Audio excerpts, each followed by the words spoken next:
তথাপি একটু বলে দিয়ে যাই সংক্ষেপে। পরের দিন লড়াই শুরু হয়ে গেল, হক আর নাহকের লড়াই। কিন্তু জুম্মার দিন ছিল, ইমাম পাক খুতবা দিতে লেগেছে। ওই খুতবাতে ইমাম পাক বক্তব্য দিতে লেগেছে। ওই বক্তব্যে হাজারো এজিদি বসেছিল। শোনেন মন দিয়ে, আজ আমরাও যখন হজ করি আমাদের বক্তব্য হাজারো এজিদি বসে থাকে, থাকে না থাকে না? এই সবাই হোসাইনি আছে নাকি? সেদিনও ছিল নাকি? কিন্তু সেদিনও হোসাইনি ছিল আর হাজারো এজিদিও ছিল। হোসাইন পাক হজ করে বলে, তোমরা আমায় চেনো না, তোমরা কার বিরুদ্ধে তরোয়াল ধরেছো? আমার নানা হলো সাইয়্যিদুল মুরসালিন রাহমাতাল লিল আলামিন, আখিরি নবী, জিনার কলেমা তোমরা পড়ো। সেই নানার পিঠে উঠে ঘুরিয়েছি, সেই নানার কাঁধে ঘুরিয়েছি, সেই নানার ঠোঁট মোবারককে চুষে বড় হয়েছে, সেই নানার চাদরের মধ্যে করে নি নানা ঘুরিয়ে রাখতো। সেই নানা বলেছে যে হোসাইনকে ভালোবাসে, আল্লাহ তুমি তাকে ভালোবাসো। যে হোসাইনের সঙ্গে দুশ্মনী করে, আল্লাহ তুমি তাকে থেকে মুখ ফিরিয়ে নাও। তোমরা কি তার বিরুদ্ধে তরোয়াল ধরেছো সামান্য জায়গা ক্ষমতা পাওয়ার জন্য, অর্থ পাওয়ার জন্য? এইভাবে হোসাইন বক্তব্য দিচ্ছে, সবাই শুনছে, কিন্তু সবার মধ্যে তাসির হলো না, কেউ পরিবর্তন হলো না। একজন পরিবর্তন হলো, যিনি হলো হযরতে হুর, যিনি প্রথম হোসাইনকে রুকেছিল, তিনি পরিবর্তন হয়ে গেলেন। তিনি ওই দিক থেকে ছেড়ে হোসাইনের দিকে আসলেন, এসে হোসাইনের কদমে পড়লেন। হুজুর আমাকে ক্ষমা করে দেন, আল্লাহ আমাকে দেখিয়েছে ওদিকে জাহান্নাম রয়েছে, আপনার দিকে জান্নাত রয়েছে। আমি সর্বপ্রথম আপনাকে রুকেছিলাম, আমাকে ক্ষমা করে দেন হুজুর, আমাকে ক্ষমা করে দেন, মাফ করে দেন। হুজুর মাফ করে দিলেন। হুজুরের হয়ে লড়াই করতে লাগলো। 180-র উপরে এজিদি কুত্তাকে জাহান্নামে পাঠিয়ে দিয়ে হুজুর আল্লাহর জান্নাতি হয়ে গেলে।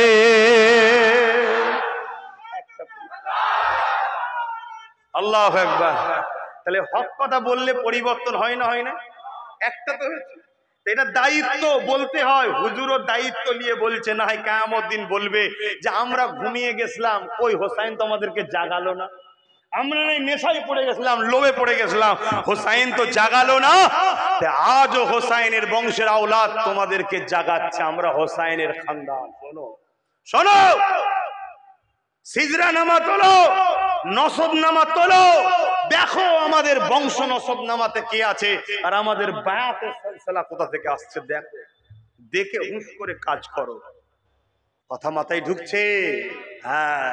যখন জেলেরা দেখবে আমাদের কথাই জড়িয়ে যাচ্ছে, তখন এই এজিদ বাহিনীরা আজকের একদল মুনাফেক বক্তা দেখার অর্থ দিয়ে আমাদের সমালোচনা করাবে, যাতে এদের গুরুত্ব আমাদের থেকে নষ্ট হয়। এটা কি আজকে নতুন না? সেদিনও ছিল। সেদিনও একটা লোক দাঁড়িয়ে গেল হোসাইনের বক্তব্যের মধ্যে। শোনো বাপ, ইতিহাস জানো, সব জেনে শুনি আমরা বাইরে বেরোই। আমরা যখন বাইরে বেরোই জেনে শুনে বেরোই যে কাল আমার ঘরে ফিরা নাও হতে পারে, জেনে শুনেই বেরোই আমরা। কেন? আমি জানি আমার মালিক যাতে রাজি, আমি তাতে রাজি।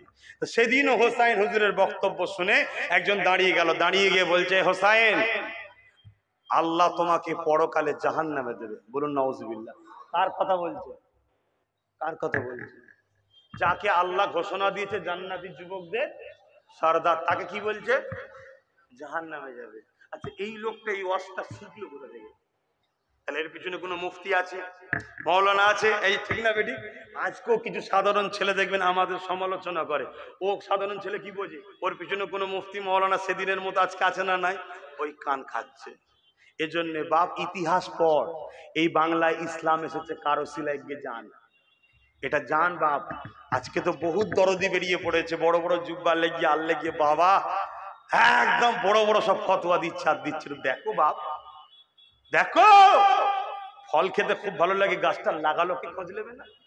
হ্যাঁ, তাই তোমরা কমসে কম যদি দাদা হুজুরের হও, একটু মজবুত হও, বক্তাগুলোকে দেখো কারা কোন দিকে হাওয়া চালাচ্ছে, দেখে শুনে একটু আনো, দেখে শুনে তোলো, দেখে শুনে মেশো। কথা খারাপ লাগছে নাকি বাপ? কিসমতটার উপরে ভরসা আছে, তাই হক কথা বলতে পারি। আল্লাহ বলাই, বলুন আলহামদুলিল্লাহ। দোয়া করুন আল্লাহ যেন আরো বলার তৌফিক দেয়, বলুন আল্লাহুম্মা আমিন। তাই ইমাম পাক কিন্তু খুব কষ্ট পেলেন। কষ্ট পেয়ে কি করলেন? হাত তুললেন, আল্লাহ একে দুনিয়াতেও আগুনে পোড়ান, আখেরাতেও আগুনে পোড়ান। ব্যাস, জালালে এসে গেছে, বলে দিয়েছে। ও ওখান থেকে বেরিয়ে গিয়ে ঘোড়ায় উঠলো, ঘোড়ার মেন্টাল সমস্যা আল্লাহ করে দিল। আল্লাহর ক্ষমতা আছে না নাই? ঘোড়া লাফাতে লাফাতে গিয়ে পাশে এক আগুন এজিদ বাহিনী ধরিয়ে রেখেছিল, যে আগুনে তারা, কথা মিলছে না মেলেলে? তাহলে মনে দুঃখ করে আব্বাস ঘরে বালিশে মাথাতে কাঁদবে নাকি? হ্যাঁ? তুমি যদি ইমানদার হও, প্রত্যেকটা সমস্যায় ধৈর্যের সাথে সমাধানের জন্য আল্লাহর উপরে ভরসা রেখে তোমায় চলতে হবে, এটাই তো ইমানদার। মনে করছে মুসলমান ঘরে জন্ম নিলেই যে আমি জান্নাত যাবো, মন না, জান্নাত যেন তোমার বাপের মনে হচ্ছে সম্পদ না। মর মর। আর বড় বড় ইমামরাও বলেছিল, তাদের উপরে যখন অনেক জুলুম হয়েছিল, ইমামরাও বলেছিল লাশ নিয়ে পরীক্ষা হবে। আমার ছোট হুজুরও বলেছিল লাশ রেখে দেওয়া হবে, কেন আল্লাহর ওলিরা কখনো মরে না, তাদের লাশও নষ্ট হবে না। কথা শুনছেন না? আজকে যারা বিরোধী করছে তাদের লাশ রাখা হোক, আমাদেরও লাশ রাখা হোক, চল পরীক্ষা করা হোক। আর আমাদের পূর্বপুরুষরা পরীক্ষা আজও তো দিচ্ছে। কিছুদিন আগের কথাই তো, সাইফুদ্দিন হুজুর পরীক্ষা দিয়ে গেল, আবুল ফরাক সিদ্দিকী পরীক্ষা দিয়ে গেল, দিয়ে গেছে না যায়নি? নুরুদ্দিন সিদ্দিকী কিছুদিন আগেই তো পরীক্ষা দিয়ে গেল। কথা মাথায় ঢুকছে না ঢোকে নেই? বাপ, এখনো সময় আছে, কাঁথা ঠিক করলাম। তুমি যদি মনে করো আমি খুব চালাক, আমি আমাকে ওরা কি বলে নিচেরও খাবো ওপরেরও খাবো, এটা কি কথা আছে না?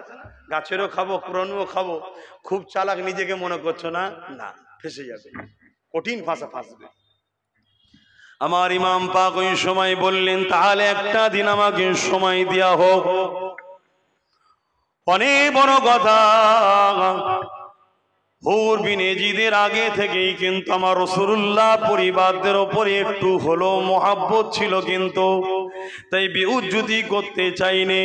উনি বললেন, হুজুর আপনি রাতের আড়ালে আস্তে আস্তে রওনা দেবেন, আমি সৈন্যদেরকে নিয়ে একটু সাইডে সরে থাকবো। কেন, ডিউটির একটা ব্যাপার আছে না, আমাকে মেরে ফেলবে, শুনছেন না? কিন্তু চাইছে না।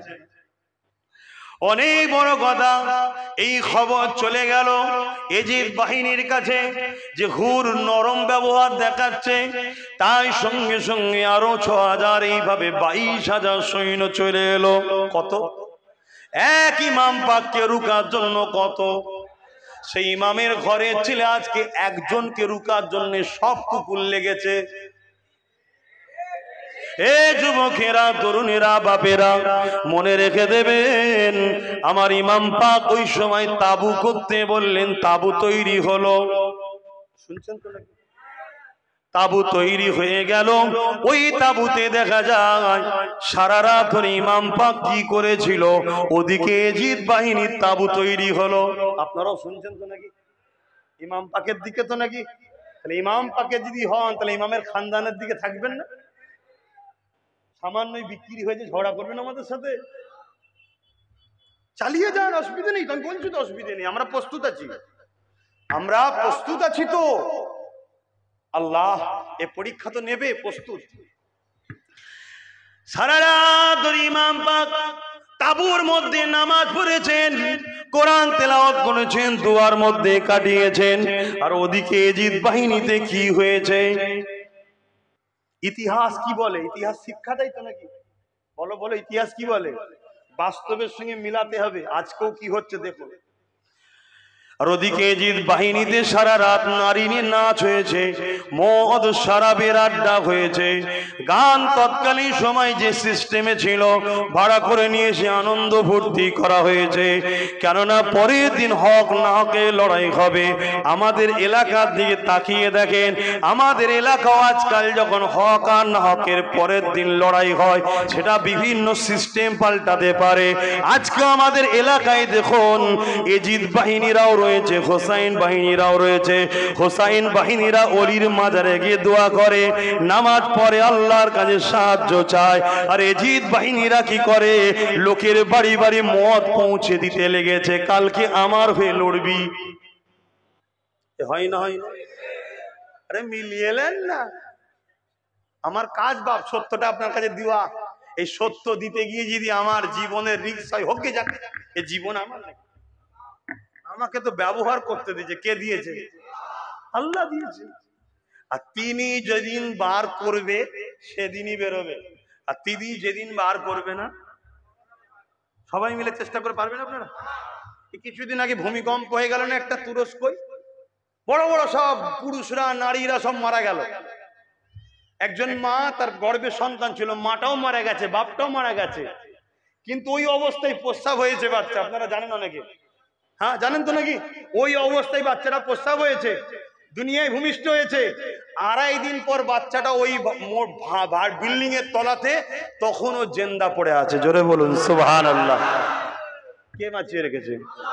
আমি তার উপরে ভরসা রেখে চলি। কিন্তু দুঃখ লাগে, হাই রে আমার নবীর গোলাম, নবীর উম্মত দাবিদার, সামান্য ভিক্ষাতে বিক্রি।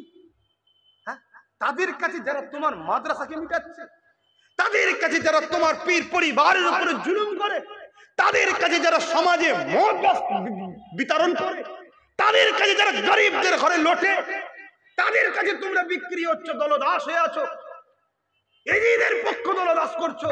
এটা দুঃখ লাগে। সেই দুঃখতে বাপ কথা বলার মন মানসিকতা নেই। কথা বুঝছেন না, বোঝেন না? তথাপি আল্লাহ বলেছেন, মেম্বার দিয়েছেন, এই সত্য কথাটা বল, সুযোগ করে দিয়েছেন, তাই বলে দিচ্ছি। নিবার হয় না, না নিবার হয় না, আমি আমার ডিউটি থেকে খালাস। আর এই বলাতে আমার উপরে হাজারো জুলুম আসছে, এসেছে, আগামী তো আসবে, আমি জানি আসবে, আমি প্রস্তুত। আর তুমি শোনাতেও যদি এই হোসাইনি রাস্তায় চলো, তুমিও মেন্টালি ঠিক করে আসো, তোমার উপরও হাজারো জুলুম হবে, হচ্ছে, আরো হবে। কথা মাথায় ঢুকছে না? ঢুকে। কিন্তু বাপ মজা আছে, একবার যদি কানেকশনটা জুড়ে যায় না, তখন মজা আছে।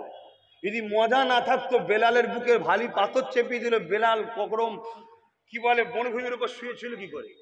যদি মজা না থাকতো, হজরতে মা সাথে একজন মহিলা তার চোখের সামনে তার বাচ্চাগুলোকে গরম তেলে ফেলছে, মা তথাপিও আল্লাহর উপরে ভরসা করে আছে কি করে? এটা মজা আছে।